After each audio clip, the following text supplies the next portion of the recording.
పల్నాడు జిల్లా ఎడ్లపాడు మండలం తిమ్మాపురం గ్రామంలోని ఎస్సీ కాలనీలో భార్యను భర్త హత్య చేసిన సంఘటన చోటు చేసుకుంది. పోలీసులు తెలిపిన వివరాల ప్రకారం కాలనీకి చెందిన టైలర్ రావూరి నాగేశ్వరరావు మద్యం సేవించాడు. కొద్ది కాలంగా భార్యపై అనుమానం పెంచుకున్న నాగేశ్వరరావు ఇంట్లో ఉన్న భార్య వేదకుమారిని వెనుక నుంచి వచ్చి గొడ్డలితో తలపై కొట్టాడు.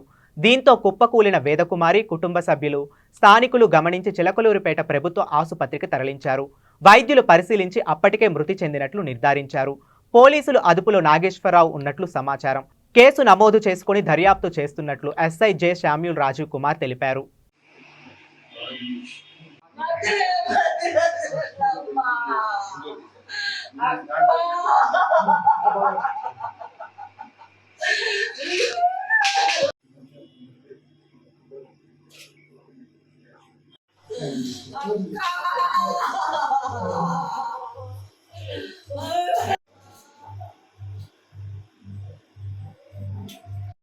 దాంట్లో నాగేశ్వరరావు అనే అతను సుమారు 60 సంవత్సరాలు ఉంటే వాళ్ళ భార్య వేదకుమారి వాళ్ళ భార్య 60 సంవత్సరాలు.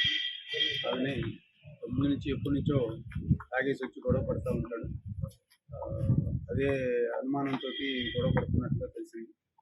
ఆ గొడవ జరిగే క్రమంలో ఈరోజు మార్నింగ్ గొడవలు తీసుకొని ఆమె తల మీద నరికి నరకడం జరిగింది. వెంటనే హాస్పిటల్కి తీసుకొస్తే ఊపిరితున్నామని హాస్పిటల్కి తీసుకొచ్చారు.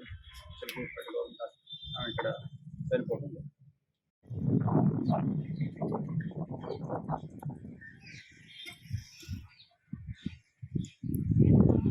అమ్మాయిలు ఉన్నారు. ప్రశాంతి ఆమె కూడా అప్పుడే అంతకుముందే ఇంటి దగ్గర నుంచి కూడా వెళ్ళడం జరిగింది. ఆమె దగ్గర రిపోర్ట్ తీసుకుని కేసు నమోదు చేసింది.